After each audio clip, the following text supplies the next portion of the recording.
بسم اللہ الرحمن الرحیم۔ وہ دونوں کلاس فیلو تھے۔ لڑکی پوری یونیورسٹی میں خوبصورت تھی اور لڑکا بہت ہی خوبصورت تھا لڑکوں میں۔ دونوں ایک دوسرے سے ٹکراتے رہے اور آخر میں دونوں ایک دوسرے کی محبت میں گرفتار ہو گئے۔ معاملہ رومیو جولیٹ جیسا تھا۔ دونوں کے خاندان ایک دوسرے سے نفرت کرتے تھے۔ شادی مشکل تھی۔ دونوں باعزت گھرانوں سے سعادت مند بچے تھے۔ یہ باکر شادی کے لیے تیار نہیں تھے اور خاندان اپنے اپنے شملے نیچے نہیں کر رہے تھے، لہذا معاملہ پھنس گیا۔ لڑکے اور لڑکی نے پوری زندگی شادی نہ کرنے کا فیصلہ کیا۔ یہ دونوں اپنے اپنے گھر میں رہتے رہے۔ 5 سال دونوں کے درمیان کوئی رابطہ نہ ہوا۔ والدین شادی کی کوشش کرتے رہے مگر یہ انکار کرتے رہے، یہاں تک کہ لڑکی کے والدین نے ہار مان گئے۔ لڑکی نے لڑکے کو فون کیا۔ لڑکے نے فون اٹھایا، لڑکی کی صرف ہیلو سنی اور کہا، مجھے بتاؤ میں نے بارات لے کر کب آنا ہے۔ دونوں کے والدین ملے، شادی ہوئی اور دونوں نے اپنا گھر آباد کر لیا۔ لڑکے نے کاروبار شروع کیا، اللہ تعالیٰ نے کرم کیا اور وہ خوشحال ہو گئے۔ یہ شادی 20 سال چلی۔ اس دوران اس کے 3 بچے ہو گئے۔ خاتون کو اپنے حسن اپنی خوبصورتی پر بہت ناز تھا۔ وہ تھی بھی ناز کے قابل۔ وہ 45 سال اور 3 بچوں کی ماں ہونے کے باوجود جوان لگتی تھی۔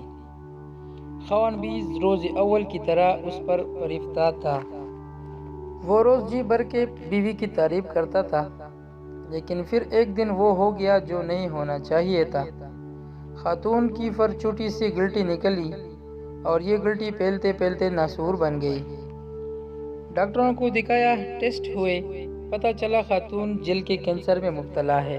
خاوند صرف خاوند نہیں تھا، وہ اپنی بیوی کا مہوال تھا۔ وہ اپنی ران چیر کر بیوی کو کباب بنا کر کھلا سکتا تھا۔ وہ بیوی کو لے کر دنیا جہاں کے ڈاکٹروں کے پاس گیا، ایک کلینک سے دوسرے کلینک، ایک ڈاکٹر سے دوسرے ڈاکٹر، ایک ملک سے دوسرے ملک۔ وہ دونوں چلتے رہے یہاں تک کہ ڈاکٹروں نے جواب دے دیا۔ خاتون کا جسم گلٹیوں سے بھر گیا۔ یہ مصیبت ابھی ختم نہیں ہوئی کہ ایک دن دوسری مصیبت آ پڑی۔ خاوند کی گاڑی ٹرک سے ٹکرائی اور وہ شدید زخمی ہو گیا۔ وہ ہسپتال پہنچا، پتہ چلا وہ بینائی کی نعمت سے محروم ہو چکا ہے۔ اب اس کے بعد المیہ ملاحظہ کیجئے، شہر کا خوبصورت ترین جوڑا۔ بدقسمتی سے بیوی جلد کے کینسر کی مرض میں مبتلا اور خاوند آنکھوں سے اندھا۔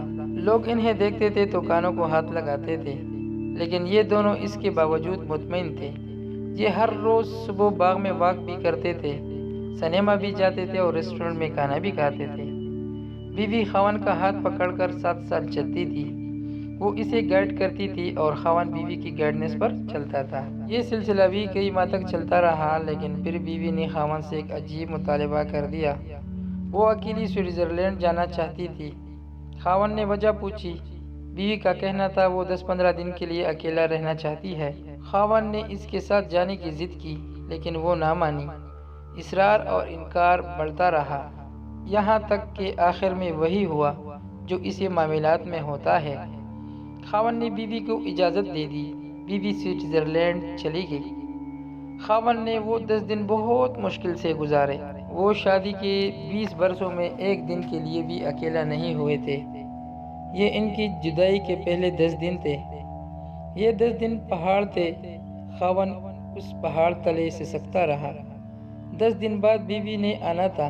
خاوند ایئرپورٹ پہنچا لیکن بیوی نہیں آئی۔ خاوند کو دنیا ڈولتی ہوئی محسوس ہوئی۔ وہ سارا دن بیوی کو فون کرتا رہا، بیوی سے رابطہ نہ ہوا، لیکن شام کو بیوی کا خط آ گیا۔ وہ خط ان کے بیٹے نے پڑھا۔ وہ خط صرف خط نہیں تھا، وہ ایک تحریری قیامت تھی، اور پورا خاندان اس تحریری قیامت کا شکار ہوتا چلا گیا۔ میں اس قیامت کی طرف آنے سے قبل آپ کو دنیا کی ایک خوفناک لیکن دلچسپ حقیقت بتاتا چلوں۔ دنیا میں ایسے بے شمار سینٹرز ہیں جہاں آپ اپنی مرضی سے مر سکتے ہیں۔ یہ سینٹرز لا علاج مریضوں کے لیے بنائے گئے ہیں۔ دنیا میں یہ لوگ جب امراض کا بوجھ اٹھا کر تک جاتے ہیں اور یہ چین کی موت مرنا چاہتے ہیں تو یہ لوگ ان سینٹر میں جاتے ہیں، اپنی میڈیکل رپورٹ دکھاتے ہیں، ڈاکٹر ان کی حالت رپورٹ چیک کرتے ہیں، ان سے یہ حلف نامہ لیتے ہیں کہ ہم اپنی مرضی سے دنیا چھوڑ کر جا رہے ہیں۔ ان کی مرضی سے ان کی موت کا دن اور وقت طے کرتے ہیں، ان کی آخری خواہش پوری کرتے ہیں اور پھر انہیں زہر کا ٹیکہ لگا کر دنیا سے رخصت کر دیتے ہیں۔ یہ عملی طبی زبان میں یوتانیزیا یعنی آسان موت کہلاتا ہے۔ یہ دنیا کے 7 ممالک میں قانونی ہے اور اتنے ہی ملکوں میں اس کی اجازت کے لیے بحث چل رہی ہے۔ سوئٹزرلینڈ بھی دنیا کے ان ممالک میں شامل ہے جہاں یوتانیزیا کو قانونی سٹیٹس حاصل ہے۔ زیروخ شہر میں یوتانیزیا کا سینٹر بنا ہے۔ یہ سینٹر انتہائی خوبصورت جگہ پر قائم ہے۔ سینٹر کے کمرے پہاڑوں، آبشاروں اور جھیلوں کے کنارے بنائے گئے ہیں۔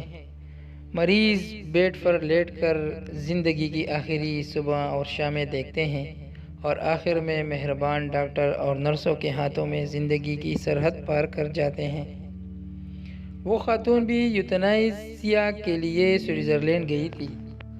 وہ کینسر کا دکھ برداشت نہیں کر پا رہی تھی، چنانچہ اس نے آسان موت لینے کا فیصلہ کر لیا۔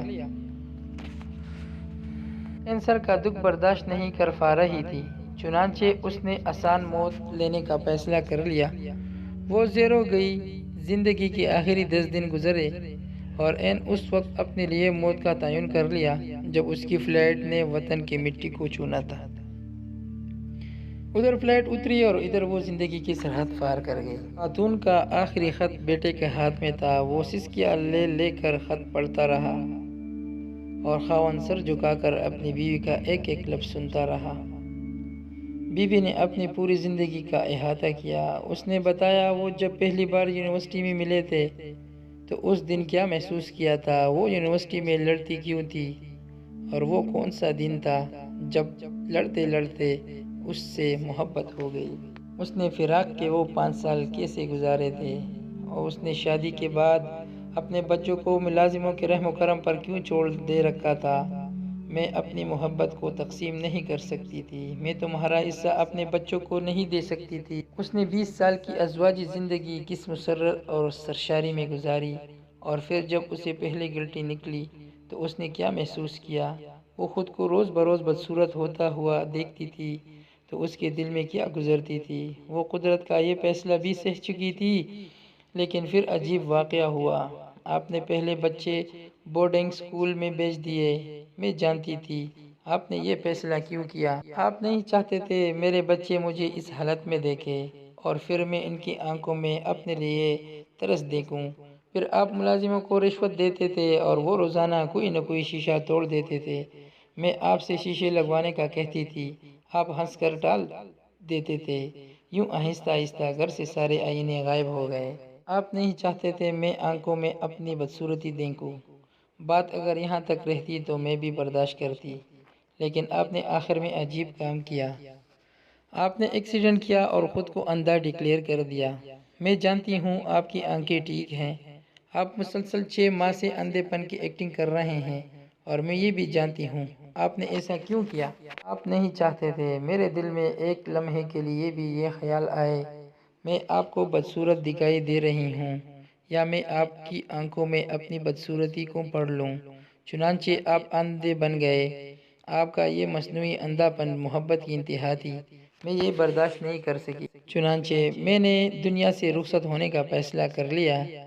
میں دنیا سے جا رہی ہوں۔ اب آپ پلیز اندھے پن کی یہ ایکٹنگ بند کر دیں۔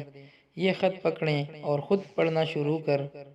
یہاں پہنچ کر بیٹے کے منہ سے چیخ نکل گئی۔ باپ نے اس کے ہاتھ سے خط لیا اور اونچی آواز میں پڑھنا شروع کر دیا۔ اب پلیز میرے بات اپنا خیال رکھیے گا۔ سارے تولیے الماری میں رکھے ہیں۔ میں درزی کو 5 سال کے کپڑے دے آئی ہوں۔ وہ سال میں 10 جوڑے سی کر دیے جائے گا۔